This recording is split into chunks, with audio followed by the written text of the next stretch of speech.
Hello అండి. అందరూ ఎలా ఉన్నారు? బాగున్నారా? ఈరోజైతే నేను మీకు మంచి విషయాలైతే షేర్ చేసుకుంటున్నానండి మీతో. ఫస్టొచ్చేసి మణిద్వీప పూజ అండి. శుక్రవారం గదా! ఈరోజు మణిద్వీప వర్ణన పూజ అయితే చేసుకున్నాను. అది చాలా మందికి తెలిసే ఉంటుంది. మణిద్వీప వర్ణన 32 శ్లోకాలుంటాయి గదా! ఆ 32 శ్లోకాలు చదువుకోవాలనమాట. ఒక్కొక్కటి చదువుతున్నప్పుడు ఒక్కొక్క పువ్వు అనేది వేయాలనమాట. ఇది మొదటి వారం అండి. అంటే నేను థర్డ్ టైమ్ స్టార్ట్ చేశాను. మొదటి వారం అనమాట. ఈ వారమైతే నేను నిత్యమల్లి పూలు ఉంటాయి కదా! నిత్యమల్లి పూలతో స్టార్ట్ చేశాననమాట. నిత్యమల్లి పూలంటే మనకి దగ్గరలోనే దొరుకుతూ ఉంటాయి కాబట్టి ఇది చాలా మంచిదండి పువ్వు. పూజకి చాలా మంచిదనమాట. అందుకు నేను ఈ ఫ్లవర్స్‌తో అయితే స్టార్ట్ చేశాను. మంద్వేప వర్ణన. ఇలా నేను 32 వారాలు చేస్తానండి. 32 వారాలు 32 రకాల పువ్వులతో చేస్తాననమాట. అంటే వారానికొక పువ్వుతో చేయాలి. అవి 32 ఉండేలా చూసుకోవాలి. ఇది మెయిన్ అనమాట. ఈ 32 వారాలు చేసిన పూలతో చేయకుండా వేరే వేరే పువ్వులతో చేయాలనమాట. ఇది చాలామంది ఎలా చేస్తారు అంటే ఒకసారి 2 రకాలు, 3 రకాల పువ్వులు తెచ్చుకొని అది చేస్తుంటారు. అలా చేయొచ్చు. అంటే ఎవరికి తోచినట్టుగా వాళ్ళు అంటే ఎవరి పద్ధతిలో వాళ్ళు చేసుకుంటారండి. ఇదైతే పూజ త్వరగానే అయిపోతుందండి. నార్మల్‌గా మనం నిత్య పూజ ఎలా చేసుకుంటాం, నేనైతే అలాగే చేస్తాననమాట. నిత్య పూజ ఎలా చేసుకుంటామో, అలాగే దీపారాధన అది చేసి, వినాయకుని పూజ చేసుకొని, తర్వాత ఇలా అమ్మవారి లలితాదేవి విగ్రహం ఉన్నట్లయితే, ఇలా చిన్న లలితాదేవి దగ్గర పసుపు, కుంకుమ, అక్షింతలతో పూజ చేశాక, ఈ విధంగా నిత్యమల్లి అదే పువ్వులతో చేస్తాననమాట. ఇలా సింపుల్‌గా చేసుకుంటా. మనం ప్రసాదంగా కావాలంటే క్షీరన్నం చేసి పెట్టుకోవాలండి. ఫస్ట్‌లో అయితే నేను క్షీరన్నం చేసి పెట్టేదాన్ని. ఇక తర్వాత ఇంక ఏం చేస్తున్నానంటే ఆవు పాలు, తేనె కలిపి పెడుతున్నాననమాట. అలా కూడా పెట్టుకోవచ్చన్నారు. సో, నాకు చెప్పిన వాళ్ళు ఏ విధంగా చెప్పారో నేను అలా ఫాలో అవుతున్నాను. నాకు ఇలా చేయడం కూడా చాలా సులువుగా అనిపిస్తుందండి. త్వరగా అవుతుంది. అలాగే మనకి ఏంటంటే పూర్తిగా మనశ్శాంతిగా చేసుకోవచ్చనమాట. కంగారు లేకుండా ప్రశాంతంగా చేసుకోవచ్చు. ఫస్ట్ డే అయితే అలా స్టార్ట్ అయ్యింది. తర్వాత నేను ఏంటంటే మిషను ఎప్పుడు కుడుతూ ఉంటాం కదా! అస్సలు దాన్ని మన మిషను రిపేర్ రాకుండా ఉండాలంటే మనం ఖచ్చితంగా కొన్ని టిప్స్ అయితే ఫాలో అవ్వాలనమాట. అంటే మనం మిషను రఫ్‌గా తొక్కేస్తూ ఉంటాము. అస్సలు దాన్ని పట్టించుకోమండి. అసలు మనము పట్టించుకోము. ఆయిల్ అంటే పైనుంచి వేసేస్తాం. కానీ కొంచెం క్లీన్ చేసుకొని వేసుకోవాలనమాట. అప్పుడే మన మిషన్‌కి అస్తమానం రిపేర్ రాకుండా చూసుకోవచ్చు. ఇక నేను అదే విషయం మీతో షేర్ చేసుకుందాం అని చెప్పేసి ఇక్కడ మిషన్ మీ ముందు చూపిస్తున్నాను. ఇక్కడ ఏంటి అంటే ఫస్ట్ నేను మిషన్ స్టార్ట్ చేయాలి అనుకునేటప్పుడు చేసే పని ఏంటని చూపిస్తున్నాను చూడండి. ఫస్ట్ అసలు ఎలా ఉందో చూడండి. డైలీ క్లీన్ చేసి డైలీ కుడుతున్నా సరే డస్ట్ వస్తూనే ఉంటది. మనం ముందు రోజు కుట్టింది ఈ రోజుకి ఎక్కువైపోయి ఉంటుందనమాట. మనం ఎప్పటిదప్పుడు క్లీన్ చేసుకుంటే మనకసలు ఈ డస్ట్ గాని, ఇంత దారం ఈ పీసెస్ ఏమి ఉండవనమాట. ఎప్పటికప్పుడు మనం క్లీన్ చేసుకోవడానికి చూడాలి. ఇక్కడ చూడండి ఈ బాబిన్ పెట్టి దగ్గర అది చిన్న చిన్న దారం పోగులు వెళ్ళిపోయి సౌండ్ వచ్చేయడం. ఇవన్నీ కూడా మన మిషను ఎక్కువ రిపేర్ రావడానికి కారణాలనమాట. సో, నేనేం చేస్తానంటే ఫస్ట్ క్లీన్ చేయడం మీకు చూపిస్తానండి ఇక్కడ.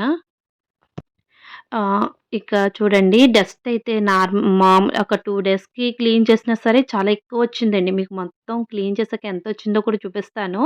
అంటే ఇలా చేసుకుంటే మీ మిషన్ కూడా బావుంటుందండి. ఒకసారి ఇక్కడ చూసారా పైన మనకి పాదం కింద స్క్రూలుంటాయి కదా! అవి తీయండి. అవి తీస్తే చాలా డస్ట్ పేరుకుపోయి ఉంటది.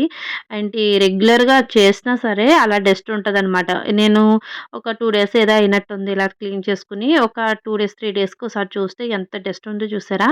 మీరు డైలీ ఆయిల్ వేసి ఇలా దారం పోగులే తీసుకున్నా సరే, అప్పుడప్పుడు ఇలా స్క్రూలయి తీసుకొని, ప్లేట్లవి తీసి క్లీన్ చేసుకోవాలనమాట. ఈ విధంగా చేస్తే చాలా వరకు మిషన్ రిపేర్ రాదు, సౌండ్ రాదు, చక్కగా వర్క్ అవుతూ ఉంటుంది. స్మూత్‌గా రన్ అవుతుందనమాట.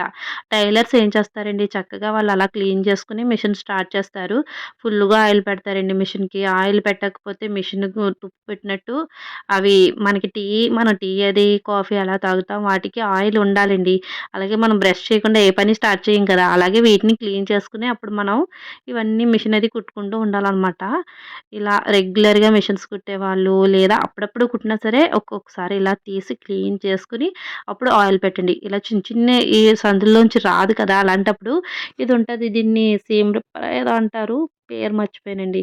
దాంతో క్లీన్ చేసుకుంటే చాలా వస్తదనమాట. చూడండి చిన్న చిన్న డస్ట్ మొత్తం కూడా వచ్చేస్తది. అంటే మనకి స్క్రూ డ్రైవర్ వెళ్ళని ప్లేసెస్‌లో కూడా దీన్ని పెట్టుకొని తీసేసుకోవచ్చనమాట.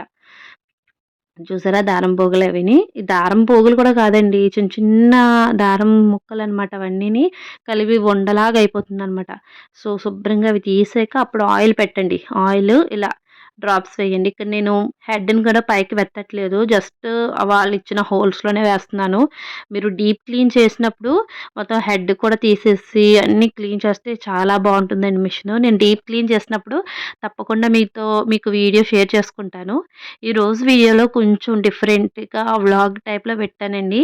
ఓన్లీ మిషన్ వీడియో కాకుండా కొంచెం వ్లాగ్ టైప్‌లో పెట్టాను. ఎలా ఉంది? ఇలా నచ్చిందా మీకు? ఎలా నచ్చిందో లేదో నాకు కామెంట్‌లో చెప్పండి. ఈ మిషన్ ఆయిల్ డబ్బా అయితే పోయిందనమాట. పక్క నుంచి లీక్ అయిపోతుంది. ఆయిల్ పూర్తిగా అందులోకి వెళ్ళడము లేదండి. చూడండి ఎలా పడిపోతున్నాయో డ్రాప్స్ అయితే. పక్క నుంచి పడిపోతుందనమాట. ఇక్కడ నేను బావిన్‌లోకి అది వెళ్ళేలా మొత్తం కూడా ఆయిల్ వేసుకుంటున్నాను. ఇదంతా వేసాక ఒకసారి మరీ ఎక్కువ ఉందనుకోండి కొంచెం తుడిచేసుకోండి. ఇప్పుడు బ్లౌజ్ అయితే కుట్టుకోవాలనమాట. సో, అందుకు ఒకసారి నేను ఇలా క్లీన్ చేసుకొని ఆయిల్ పెడుతున్నాను. ఈరోజు మీకు ఒక మగ్గం వర్క్ బ్లౌజ్ కూడా చూపిస్తానండి. వీడియో చూస్తూ ఉండండి. మంచిగా చెప్తాను. టిప్స్ కూడా చెప్తానండి. మన ఛానల్‌లో టైలరింగ్ చేసేవాళ్ళనుకోండి మంచి టిప్స్ ఉంటాయి. చూడండి ఇక్కడ నేను ఒకసారి ఆయిల్ వేసాక ఒకసారి స్పీడ్‌గా అంటే మిషన్‌ని రన్ చేయాలనమాట. ఒకసారి మనం మిషన్ తొక్కామనుకోండి అది మొత్తం ఆయిల్ అనేది లోనకంటూ వెళ్తుందండి. అలా మీరు మరొకసారి వేసుకొని మరొకసారి అలా మిషన్‌ని స్టార్ట్ చేయండి. మిషన్ స్టార్ట్ చేస్తే అది మొత్తం బాగా వెళ్తుందనమాట. ఈ విధంగా మనము మిషన్‌కి స్టార్ట్ చేసే ముందు పెట్టుకోవాలండి. అస్సలు బాటిల్ బాలేదు. పక్క నుంచి లీక్ అయిపోతుంది. ఏం పట్టించుకోకండి. ఏంటి వాటర్‌లా వచ్చేస్తుందనమాట. నేను 1 డ్రాపే వేయడానికి ట్రై చేస్తున్నా కానీ అక్కడ ఎక్కువ ఎక్కువ వచ్చేస్తుందండి. చూసారు కదా! ఇప్పుడు మంచిగా ముందున్న సౌండ్ లేదనమాట.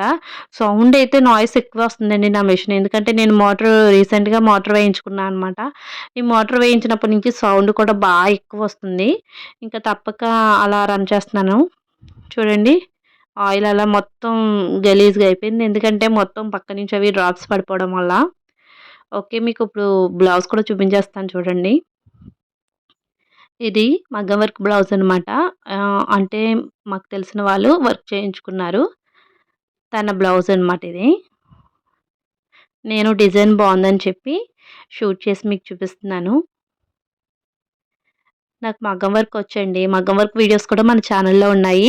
మగ్గం వర్క్ ఎలా చేయాలి అనేది కూడా నేను స్టార్టింగ్ నుంచి అసలు గొలుసు కుట్టు ఇవన్నీ చాలా రకాల స్టిచెస్ కూడా చెప్పాను. మన ఛానల్‌లో ఉన్నాయి. ఒకసారి ప్లేలిస్ట్‌లో చూసారంటే మగ్గం వర్క్ వీడియోస్ అని ఉంటాయి. అవి మీకు ఎవరికైనా ఇంట్రెస్ట్ ఉన్నట్లయితే చెప్పండి. నాకు కుదిరితే అవి కూడా చూపిస్తూ ఉంటాను. నేను వర్క్ చేసిన బ్లౌజెస్ చూపించమంటారా? కామెంట్ చేయండి. చూపించండి అంటే ఫ్రెష్‌గా ఆ వీడియో అయితే పెడతాను త్వరలో. ఇక ఎలా ఉంది బ్లౌజ్ కాంబినేషన్ అదిని నాకు కామెంట్ చేయడం మర్చిపోకండి. అలాగే ఈరోజు వీడియో మీకు నచ్చిందా? హెల్ప్ అయింది కదా! మంచి కంటెంట్ ఉంది అనుకుంటున్నాను. ఎందుకంటే మొత్తం వ్లాగ్ పెట్టామనుకోండి బోర్ కొట్టేస్తది. అంటే కొంచెం మ్యాటర్ కూడా ఉండాలి కదా! కాబట్టి ఈ టైలరింగ్ టిప్ ఫాలో అవ్వండి. అలాగే ఈ వర్క్ బ్లౌజ్ ఈ ఐడియా నచ్చితే ఇది కూడా స్క్రీన్‌షాట్ తీసుకొని మీరు కూడా ఈ విధంగా చేయించుకోవాలి అనుకుంటే చేయించుకోవచ్చు వర్క్ అనేది. ఇలా వచ్చిందనమాట. మొత్తం బీట్స్‌తో అదే వచ్చింది. అసలు వ్యూస్ రావట్లేదండి. అందుకే ఇలా కంటెంట్ అనేది కొంచెం మార్చాను. నచ్చితే like and subscribe and comment.